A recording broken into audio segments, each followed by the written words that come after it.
ദുരന്തം വിഴുങ്ങി മത്തായിയും വയനാട്ടിലെ തീവട്ടിപ്പാതിരിയും ഇത് കേൾക്കണം. കേരളത്തിന്റെ ഉള്ളു പൊള്ളിച്ച വയനാട് ദുരന്തം ഉണ്ടായിട്ട് ഇന്ന് 2 ആണ്ട് തികയുകയാണ്. തുടച്ചു മാറ്റപ്പെട്ടത് 3 ഗ്രാമങ്ങളും 330 ജീവനുകളും. 298 പേരാണ് ഉരുൾപൊട്ടൽ ദുരന്തത്തിൽ മരിച്ചതെന്നാണ് ഔദ്യോഗിക കണക്ക്. കാണാതായ 32 പേരെ കൂടി പിന്നീട് മരിച്ചതായി സർക്കാർ പ്രഖ്യാപിക്കുകയായിരുന്നു. അവശേഷിക്കുന്ന മനുഷ്യരുടെ ഉള്ളിലെ മുറിവുകൾ ഇന്നും ഉണങ്ങിയിട്ടില്ല. അതിലും വലിയ ദുരന്തം എന്ന് പറയുന്നത് ഈ ദുരന്തത്തിന്റെ മറവിൽ കോടികൾ പിരിച്ചു പുട്ടടിച്ച ഒരു ക്രൈസ്തവ സഭാധ്യക്ഷൻ, കൃത്യമായി പറഞ്ഞാൽ ഓർത്തഡോക്സ് സഭയുടെ വാഴൂർ മത്തായി എന്ന മത്തായി മൂന്നാമൻ ഇപ്പോഴും നാണമില്ലാതെ തന്റെ ലെക്സസ് കാറിൽ ലക്ഷറിയായി യാതൊരു ഉളുപ്പുമില്ലാതെ പരിശുദ്ധനാണെന്നും പറഞ്ഞ് നടക്കുന്നതാണ്.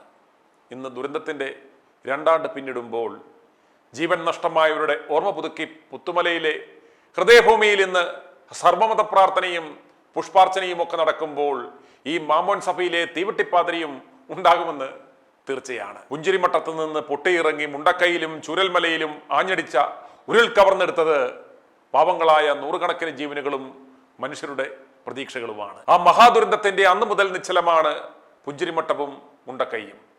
പഴയ ഗ്രാമങ്ങളെ അടയാളപ്പെടുത്തുന്നതൊന്നും ഇന്നവിടെയില്ല.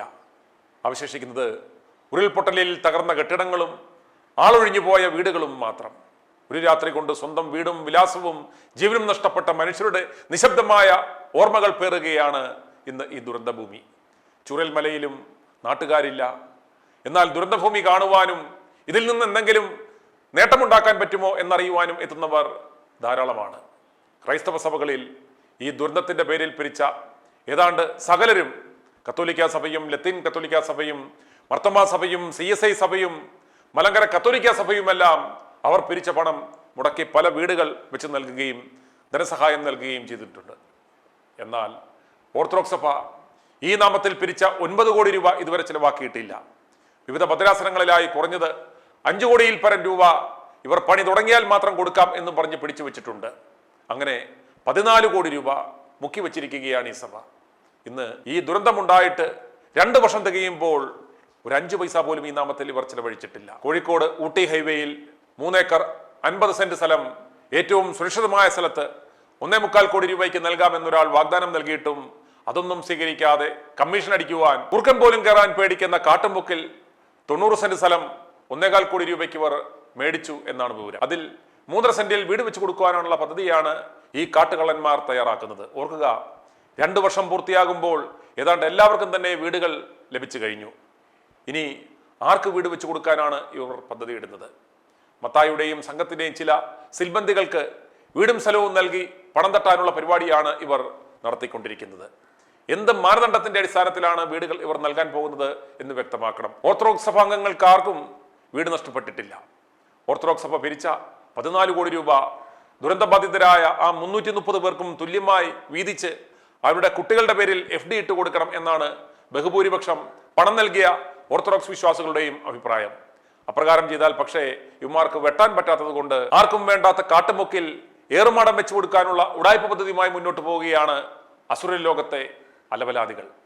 ഇനി പ്രേക്ഷകർ കേൾക്കാൻ പോകുന്നത് ഓർത്തഡോക്സ് സഭയുടെ വയനാട് ഭദ്രാസനത്തിലെ വെള്ളരിമല സെയിന്റ് ജോർജ് ഓർത്തഡോക്സ് ഇടവകയിലെ ഇടവാംഗമായ ഒരു വീട്ടമ്മയുടെ വാക്കുകളാണ്.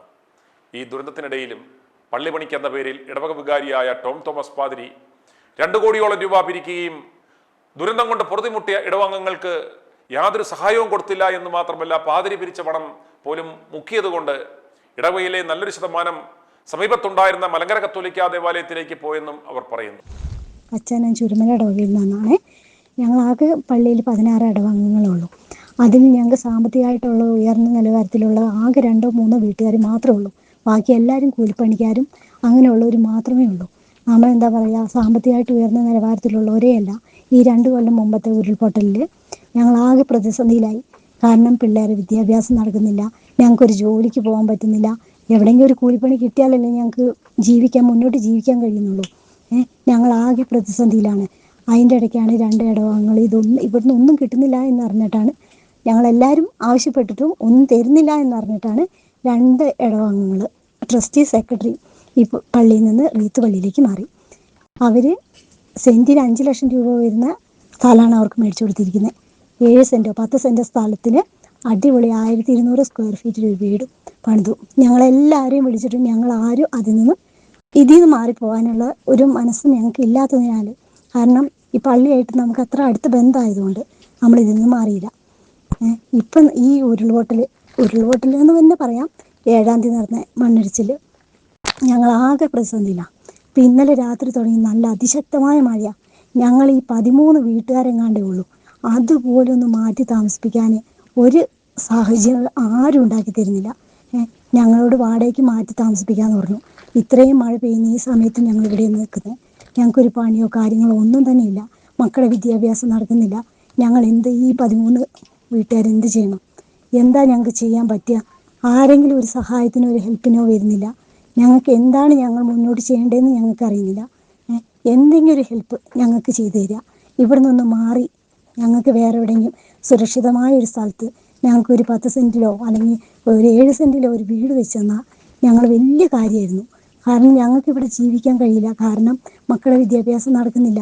ഈ മഴ കാരണം കൊണ്ട് ഇന്ന് ചൂരമല ഭാഗത്തുനിന്ന് പിള്ളേരൊന്നും അങ്ങോട്ട് കൊണ്ടുവന്നില്ല. മണ്ണിടിച്ചിൽ ഉണ്ടാവും എന്നാണ് പറയുന്നത്. റോഡ് ക്ലോസ് ചെയ്യാണ്. ഞങ്ങൾക്ക് പുറം ലോകമായിട്ട് ഒരു ബന്ധമില്ലാത്തൊരവസ്ഥയിലേക്കാണ് ഞങ്ങൾ ഈ പോയിക്കൊണ്ടിരിക്കുന്നത്. ഇനി ഒരു മണ്ണിടിച്ചിലുണ്ടായ റോഡ് മൊത്തത്തിൽ പോവും. പിന്നെ ഞങ്ങൾ എങ്ങനെ മുന്നോട്ട് പോവുക?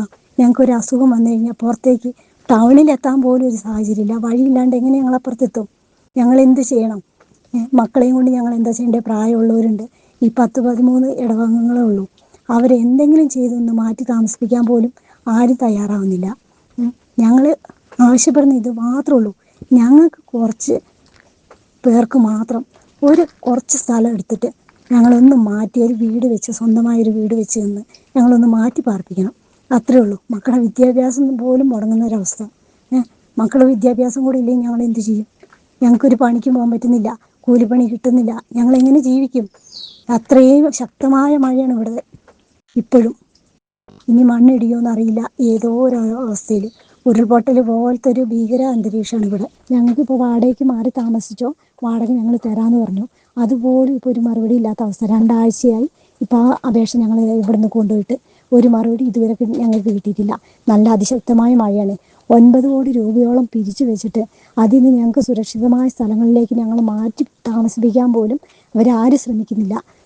പിന്നെ എന്താണ് ഇവരുദ്ദേശിക്കുന്നത്? സഭയിൽ നമ്മൾ ഇത്രയും കാര്യമായിട്ട് നിന്നിട്ട്, നമ്മൾ സഭയെ വിശ്വസിച്ച് എല്ലാ കാലത്തും കൂടെ നിന്നിട്ടും നമുക്ക് എന്താ പറയുക, നമ്മൾ സുരക്ഷിതമായ ഒരു സ്ഥലത്തേക്ക് പോലും ഇവർ മാറ്റിയില്ലെങ്കിൽ നമ്മൾ ഇതിൽ നിന്ന് എന്താ ചിന്തിക്കേണ്ടത്? എന്താ പ്രതീക്ഷിക്കേണ്ടത് ഞങ്ങൾ ഇതിൽ നിന്ന്? ഓർക്കുക, ഇടവക ജനങ്ങളിൽ നിന്നും നാട്ടുകാരിൽ നിന്നും പണം പിരിച്ചിട്ട് ഇതുവരെ അർഹർക്ക് കൊടുക്കാത്തത് ഇനി 2 കൂട്ടരാണ്. ഒന്ന് ഓർത്തഡോക്സ് സഭ, 2 KPCC. ഇതിനെക്കുറിച്ച് അന്വേഷിക്കണമെന്ന് ഞങ്ങൾ മുഖ്യമന്ത്രിക്ക് പരാതി നൽകിയിട്ടും നാളിതുവരെ ഒരു അക്നോളജ്മെന്റ് പോലും ലഭിച്ചിട്ടില്ല. എന്നാൽ വി.ഡി. സതീശൻ കഴിഞ്ഞ ദിവസം നേരിട്ട് പോയി മത്തായി 3-ന്റെ ആ മെനകെട്ടാരമനയിൽ പോയി കൂടിക്കാഴ്ച നടത്തുകയുണ്ടായി. അതെന്തിനാണെന്ന് അരിയാഹാരം കഴിക്കുന്നവർക്ക് മാത്രമല്ല, KFCയും നൂഡിൽസും ഒക്കെ കഴിക്കുന്നവർക്ക് പോലും മനസ്സിലാകും. അതുകൊണ്ട് ഈ മഹാദുരന്തത്തിൻ്റെ 2ാം വാർഷിക ദിനത്തിൽ ഈ ദുരന്തന്മാരെ കൂടി നമ്മൾ സ്മരിക്കണം. ദുരന്തത്തിൻ്റെ പേരിൽ പിരിച്ച പണം തിന്നത് ഇവന്മാരെ കൊണ്ട് നമുക്ക് കാക്കിക്കണം. അതിനായി പണം നൽകിയ ഓർത്തഡോക്സ് സഭാംഗങ്ങൾ തന്നെ ഉണരണം. കഴിഞ്ഞ ദിവസം പാളയം പള്ളിക്കാർ അസുരരോഗം വളഞ്ഞതുപോലെ കഞ്ഞിക്കുഴി മൂപ്പനെ വളയണം. i2i News, an eye for truth. i2i News subscribe ചെയ്തിട്ടില്ലാത്തവർ ഇപ്പോൾ തന്നെ സബ്സ്ക്രൈബ് ചെയ്യുക. നോട്ടിഫിക്കേഷൻ ലഭിക്കുവാൻ ബെൽ ബട്ടണും അമർത്തുക.